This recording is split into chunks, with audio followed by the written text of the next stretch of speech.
सकता तो है। ऐसे लोगों की क्या मेंटल स्टेट होती है? इसको अगर हम पागलपन का बता दें तो मुझे लगता है ये जस्टिफाई नहीं होगा। आजकल जो लड़कियां हैं, अगर उनके साथ कुछ ऐसी मिसहैपनिंग हो भी जाती है तो वो उसे हाइड करने में ज्यादा विश्वास रखते हैं। अगर आप एनिमल फिल्म में देखें, और एनिमल फिल्म में अगर न्यूडिटी की बात करें तो नहीं है, बट प्रोजेक्शन इतना घटिया है। योगिता जी, बहुत सारे केसेस आपके पास आते होंगे, तो कोई ऐसा केस जिससे मतलब आप समझ ही ना पाई हो, कि जिसमें आपको भी ऐसे लगा हो कि ऐसा कैसे? जब मैं रिलेट करती हूँ, एक छोटी सी बच्ची 2 साल की 3 साल की, मतलब उसकी क्या स्थिति रही होगी, वो इतना ट्रॉमा उसको मिला, उसको पता भी नहीं उसके साथ हुआ क्या। और कई बार तो ऐसा होता है ना कि लड़कों के साथ भी गलत काम हो जाते हैं, ऐसी होती है। पर रेप जैसी चीज फिट ऑफ रेज में तो हो नहीं सकती कि गुस्सा आया और रेप कर दिया।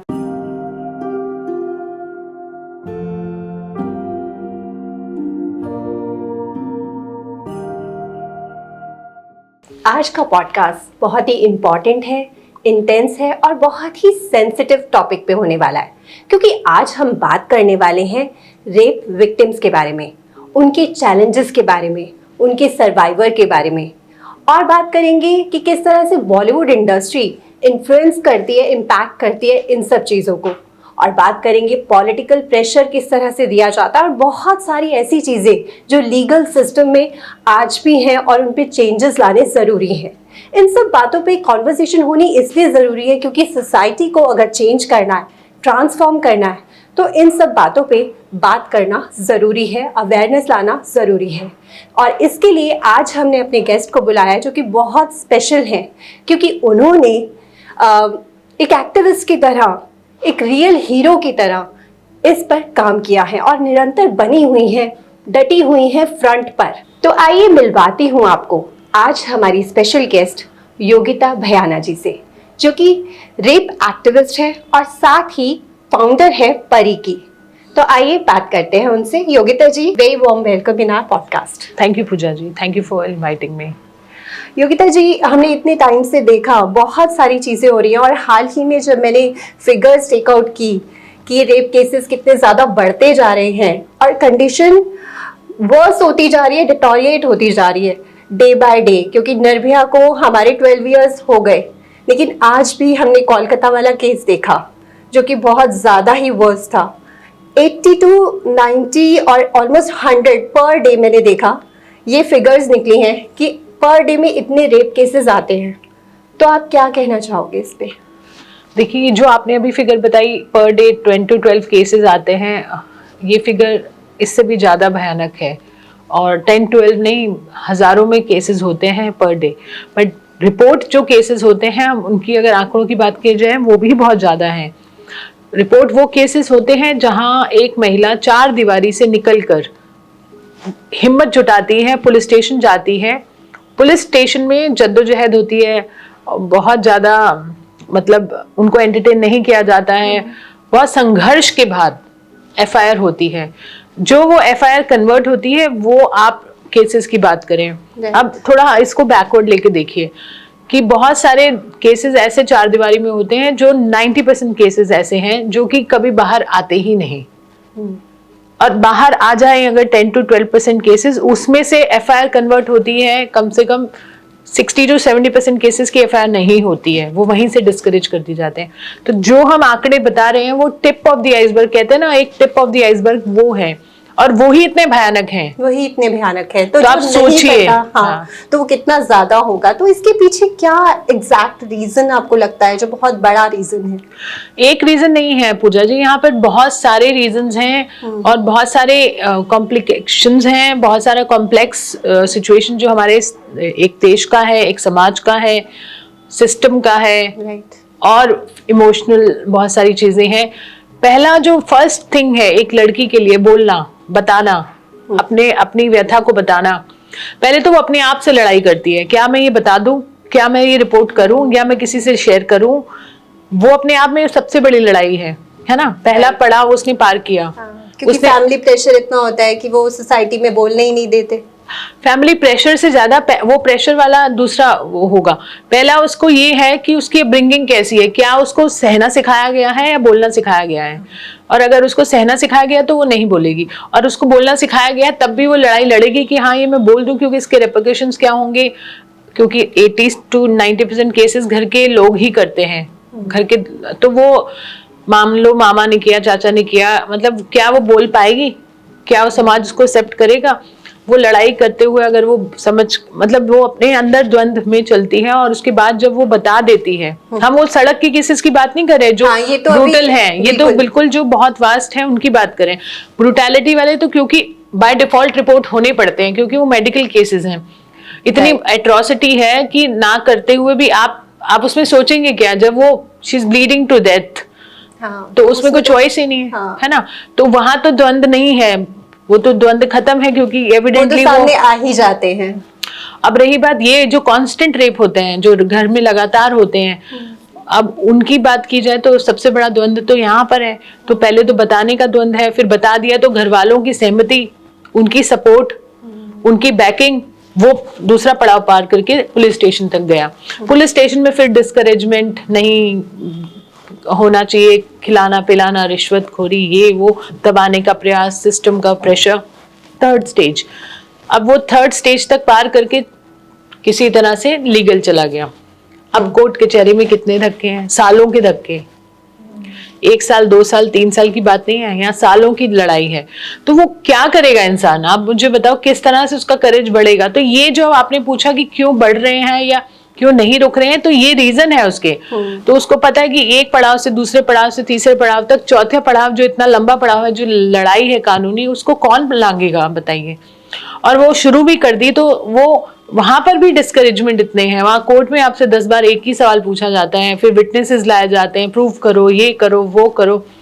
आपका कैरेक्टर असैसिनेशन होता है कि आप रात को क्यों गई थी, आपने ये नहीं किया, आपने आज क्यों बताया, आपने कल क्यों नहीं बताया। सो जो ये महिलाओं के साथ उनको जज करने की लड़ाई है ना, वो बहुत सारे रीजंस बनते हैं। जो दामिनी में कहा गया था वो ऑलमोस्ट सच ही है, ऑलमोस्ट नहीं, वो उससे ज्यादा सच है।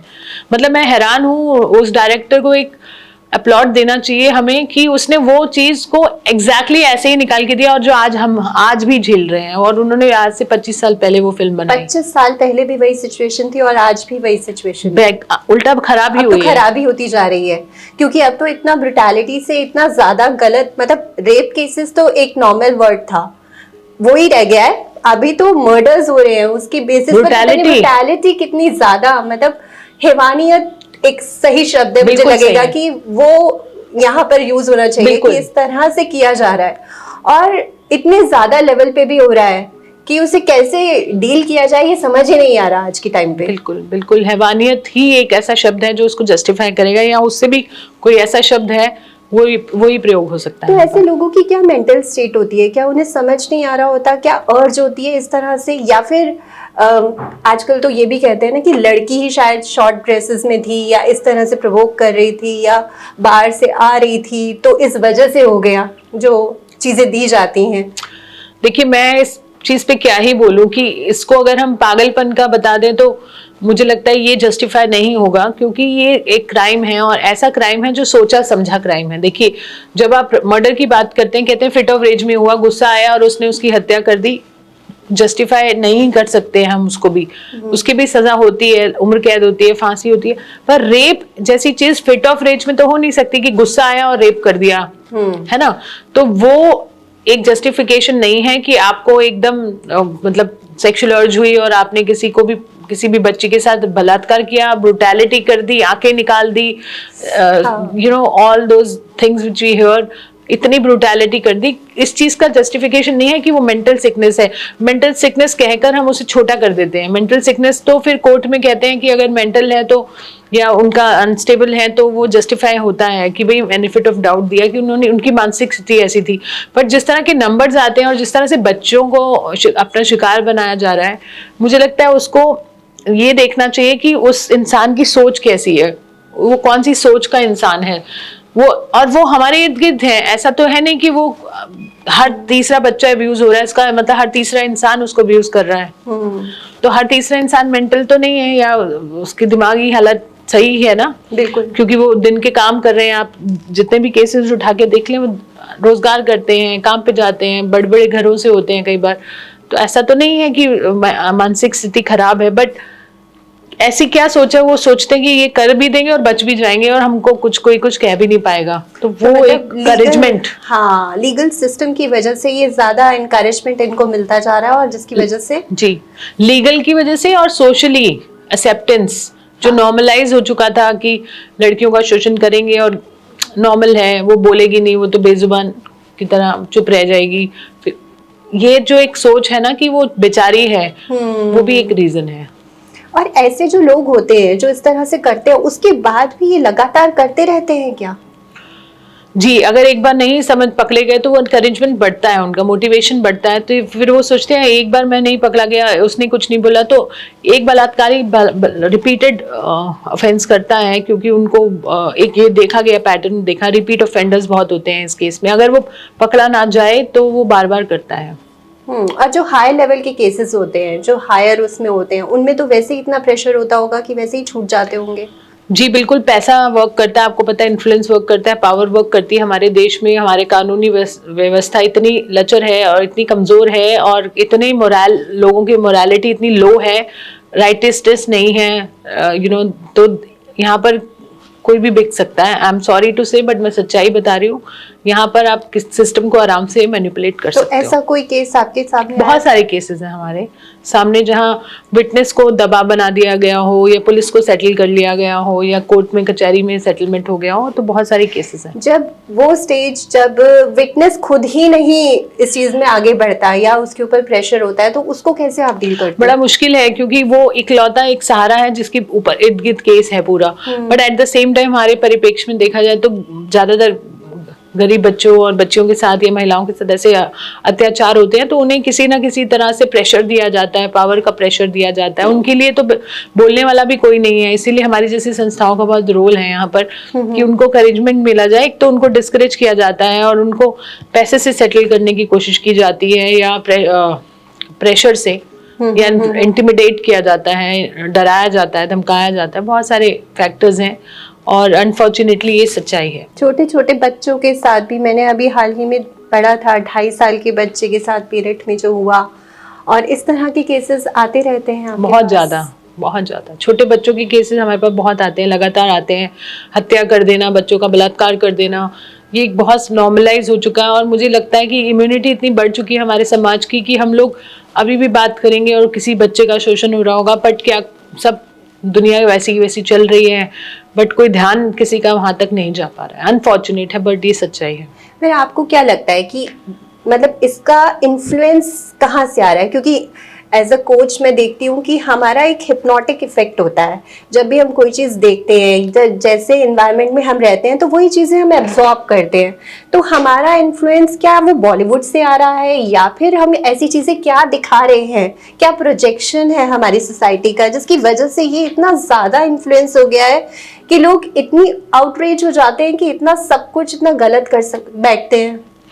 देखिए, बहुत सारे फैक्टर्स को जो हैं इसको इन्फ्लुएंस करते हैं, और बॉलीवुड उनमें से एक है, पर ओनली फैक्टर नहीं है, बट बहुत इंपॉर्टेंट फैक्टर है। जहाँ पर यहाँ के लोग एक फिल्म देख के अपनी जान दे देते हैं, या हीरो हीरोइन के लिए मर जाते हैं, और बहुत सारे आपने किस्से सुने होंगे, पागलों की तरह उनकी फैन फॉलोइंग है।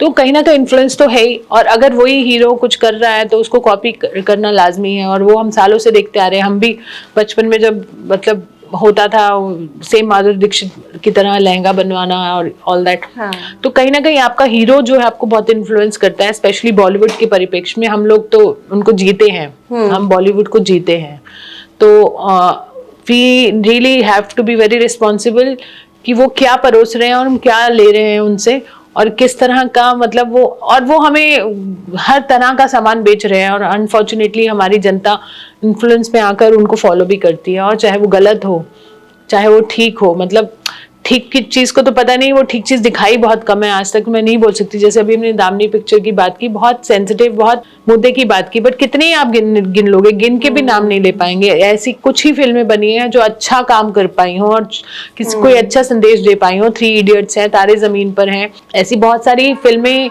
बनी, बट हैंडफुल है। राइट, हम उनको अभी भी गिन रहे हैं तो गिन नहीं पा रहे हैं पूरा। तो और अगर ऐसे बैड इन्फ्लुएंस की बात करें तो अब तो वेब सीरीज के बाद तो मतलब गंदगी मच गई है बहुत बुरी वाली, और इतनी गंदगी मची है कि कोई रिस्पॉन्सिबिलिटी ही नहीं लेने को तैयार है कि आप किस तरह से प्रोजेक्ट कर रहे हैं। प्रोजेक्शन, आपने एक शब्द बोला, ये सबसे इंपॉर्टेंट शब्द है। आप क्या प्रोजेक्ट कर रहे हैं महिला को, ये इंपॉर्टेंट है, और यही नहीं कोई समझ पा रहा है बॉलीवुड में।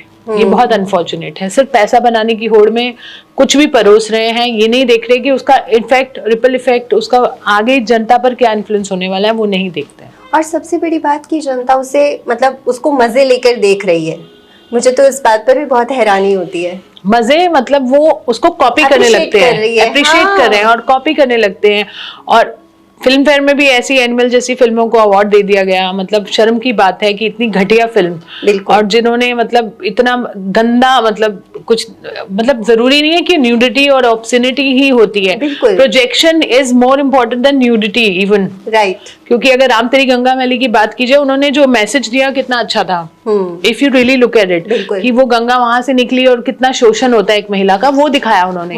तो उसमें उन्होंने न्यूड सीन दिया, वो जो भी दिया, बट वो मतलब वो एक न्यूडिटी की बात नहीं थी, पर उनका मैसेज ये क्लियर था। एक गांव की लड़की जब कैलकाटा तक कितनी बार बिकी, कितनी बार लोगों ने उसको शोषण किया, वो मैसेज इंपॉर्टेंट है। बट अगर आप यही चीज अगर आप एनिमल फिल्म में देखें, और एनिमल फिल्म में अगर न्यूडिटी की बात करें तो नहीं है, बट प्रोजेक्शन इतना घटिया है तो वो ज्यादा इन्फ्लुएंस करता है, मुझे लगता है कहीं ना कहीं। तो ये चीज समझने की जरूरत है, जो नहीं समझ पा रहे हैं हम लोग। अभी भी बोलेंगे उसमें कि ऐसा कोई सीन ही नहीं था। अरे ऐसा सीन नहीं था का क्या मतलब है? उसमें वायलेंस थी, उसमें महिलाओं की प्रोजेक्शन ऐसी थी कि जूता चटवा रहे हैं, या उसको कभी भी कहीं भी मार रहा था, डिसरेस्पेक्टफुल था, ऑब्जेक्टिफाइंग था, उसकी बॉडी पार्ट्स पे बात हो रही है, मेंस्ट्रुएशनल उसके ऊपर मजाक उड़ाया जा रहा है। बहुत सारे फैक्टर्स थे।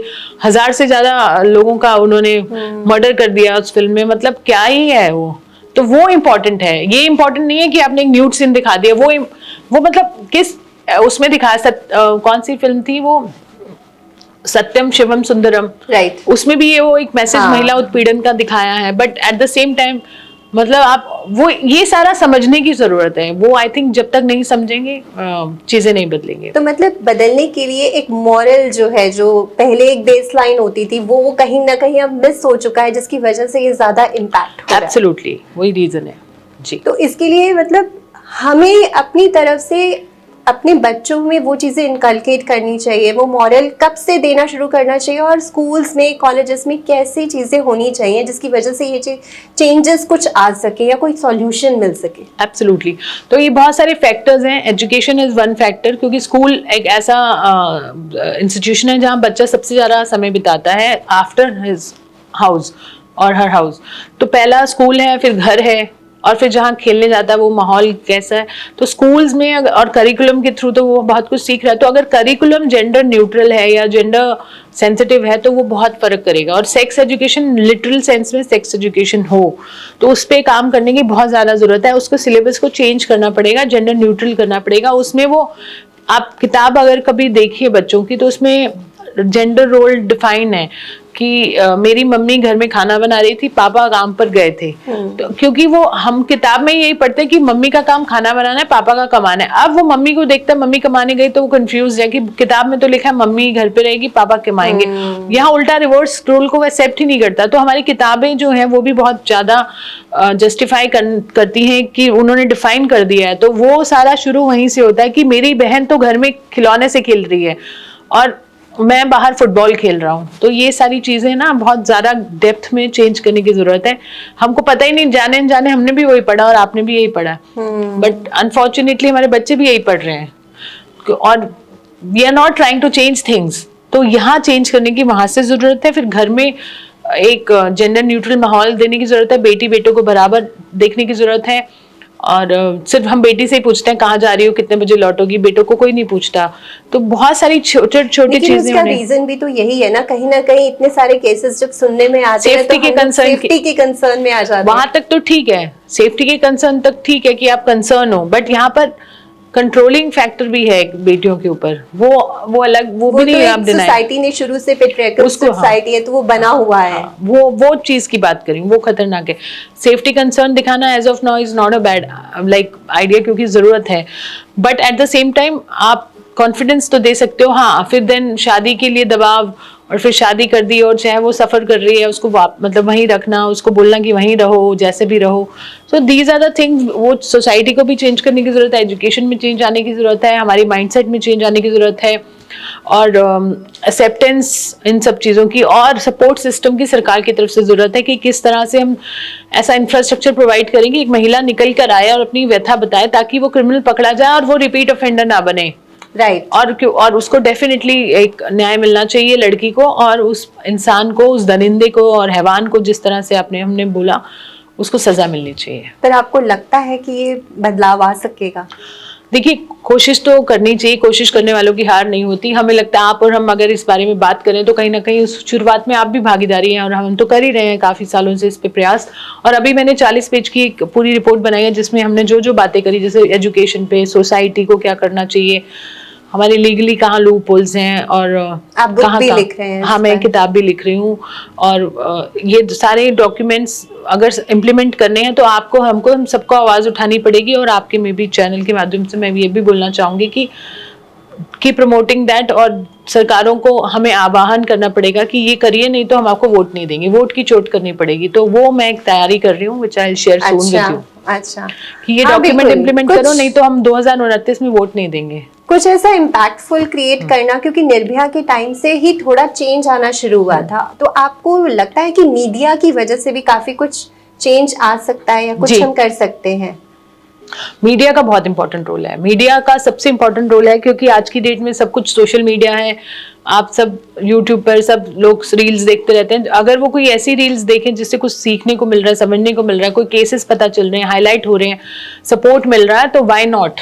तो वो एक निर्भया का न्याय में भी 90% क्रेडिट मीडिया को जाता है। वो मीडिया का दबाव था जिसकी वजह से कोर्ट्स ने भी उनको न्याय दिया, चाहे 12 साल बाद दिया, बट 9 साल बाद दिया, पर दिया। हाँ, लेकिन दिया। वही बात है कि आजकल जो लड़कियां हैं, अगर उनके साथ कुछ ऐसी मिसहैपनिंग हो भी जाती है तो वो उसे हाइड करने में ज्यादा विश्वास रखते हैं, चाहे वो पेरेंट्स हो, फैमिली हो, या फिर किसी भी बच्चों के साथ भी, या कहीं अगर हम वैसे डिप्राइव वाले सेशन में भी देखें तो उसमें भी यही सब चीजें की जाती हैं। तो जब तक वो हाईलाइट नहीं होगा, जब तक वो ऊपर नहीं आएगा, तब तक उसमें चेंज कैसे ला सकते? बिल्कुल ठीक बात है, और हमने शुरुआत ही इसी बात से बातचीत की कि सोसाइटी को एक्सेप्ट करना पड़ेगा। अगर बेटी के साथ ऐसा हो रहा है तो उसे बोलना है, क्या कॉन्फिडेंस देना पड़ेगा, वो बेटी बोले खुलकर, ये बात बहुत इंपॉर्टेंट है। और जब भी मैं बेटियों से बात करती हूँ, चाहे कॉलेज के थ्रू या अपने पॉडकास्ट के थ्रू या एजुकेशन मैटर के थ्रू, तो मैं एक ही बात बोलती हूँ, आपके लिए मेरी एक ही सलाह, बोलिए बस। पर बेटों से हम बहुत सारी बात करना चाहते हैं कि आप क्यों ऐसा सोचते हैं, क्यों ऐसा करते हैं। तो need to change the whole thing. हम क्या करते हैं, महिला सुरक्षा की बात महिलाओं से ही करते रहते हैं। हाँ, ये बात बिल्कुल सही कही आपने। हाँ, तो फायदा नहीं है ना, फायदा नहीं है। उनको क्या ही बोलोगे, सुरक्षित रहो, बच के रहो, यहाँ मत जाओ, ये मत पहनो, वो मत पहनो। That's not done, that's not done. ये तो उल्टा हम उनको थोड़ा डिस्करेज कर रहे हैं। हाँ, उस तरह से उनका एनकरेजमेंट कैसे होगा?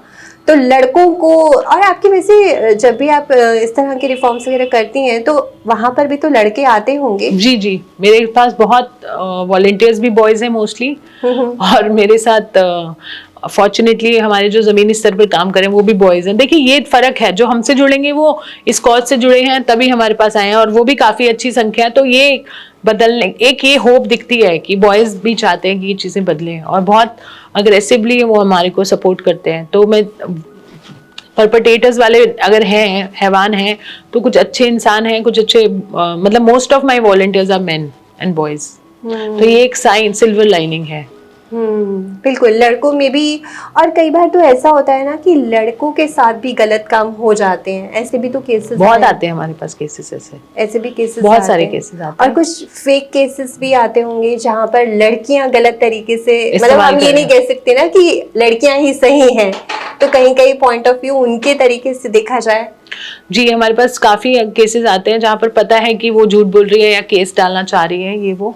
तो बस ये है कि हर कानून का मिसयूज होता है, यहाँ पर भी करना चाहती हैं लड़कियां, और कर भी रही हैं।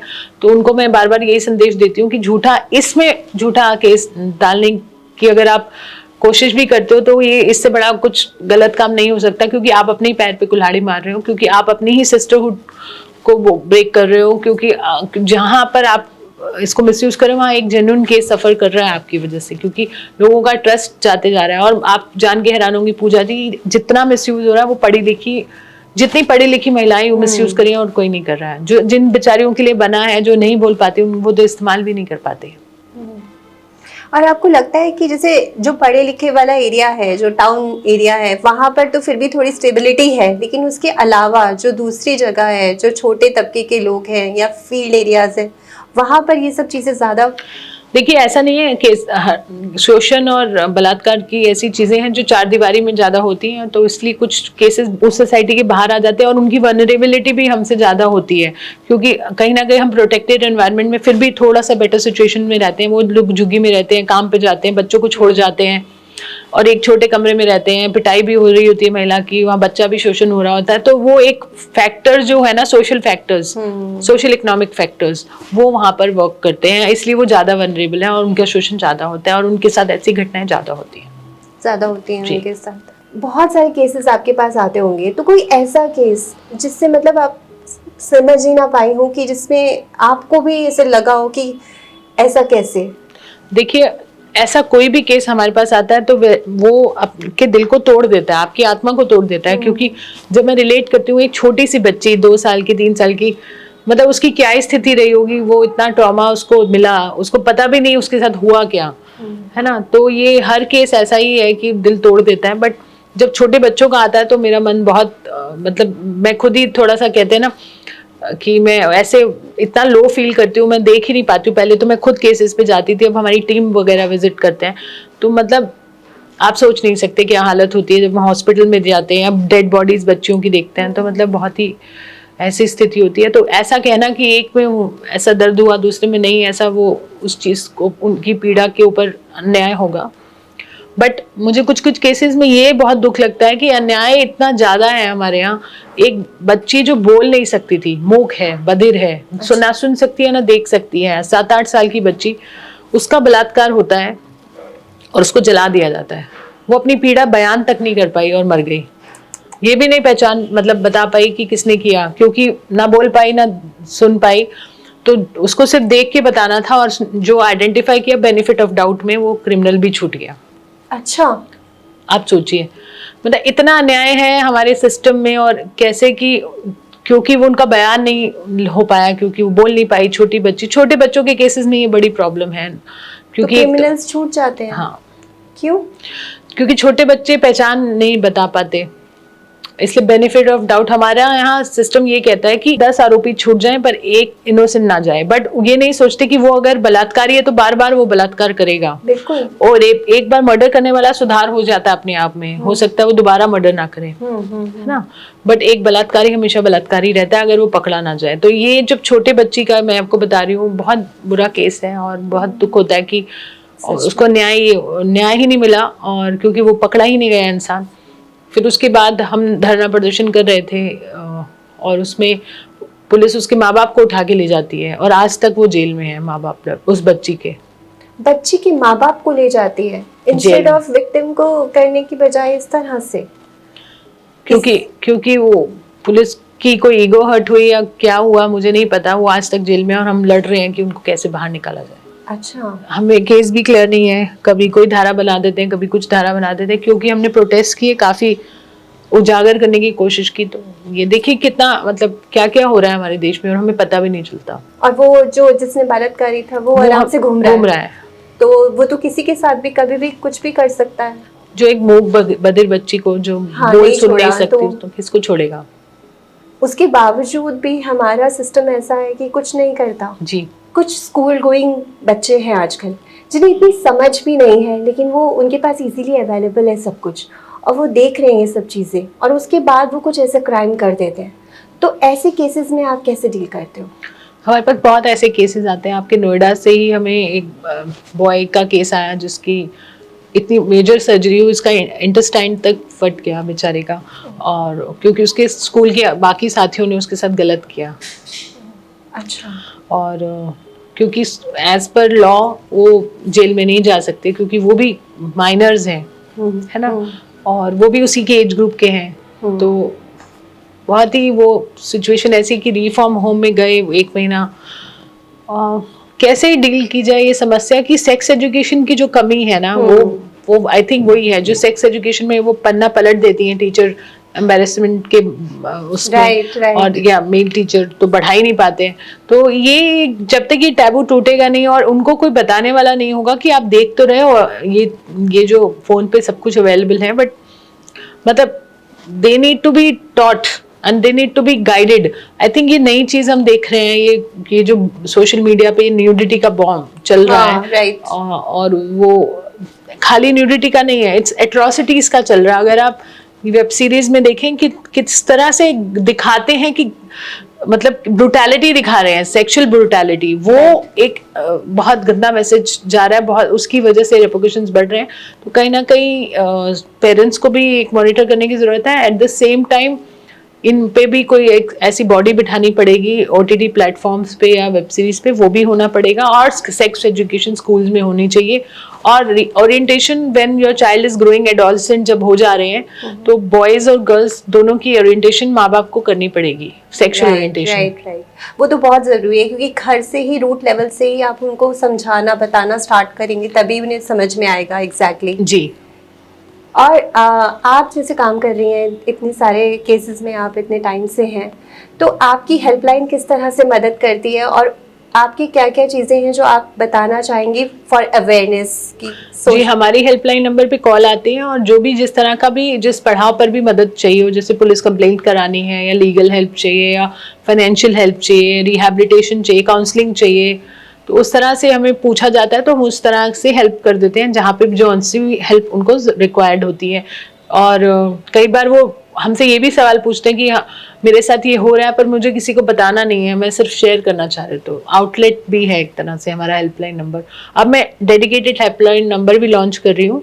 फिलहाल जो हमारा हेल्पलाइन नंबर है हमारी संस्था परिका people against rapes in India का आपसे शेयर कर देंगे ताकि आपके व्यूअर्स भी अगर कोई ऐसी सिचुएशन में हो तो शेयर कर सकते हैं। हाँ बिल्कुल इस हेल्पलाइन पे आप ज़रूर मदद ले सकते हैं और देख सकते हैं कोई भी ऐसी चीज़ जिससे आप कहीं पर डिस्कस नहीं कर पा रहे हैं तो आप इस हेल्पलाइन के थ्रू मदद ले सकते हैं। योगिता जी, जिस तरह से आपने बताया कि सेक्स एजुकेशन और अवेयरनेस कितनी इम्पॉर्टेंट है इस पर, तो इसके बारे में हमने इतनी सारी कन्वर्सेशन की और आप जो काम कर रही हैं आप सीरियसली एक तरह से एक रियल हीरो की तरह हैं और मैं आपको बहुत अप्रिशिएट करती हूँ, एक्नॉलेज करती हूँ इस बात के लिए। थैंक यू सो मच, आप यहाँ आए और आपने इस तरह की नॉलेज हम सबको दी।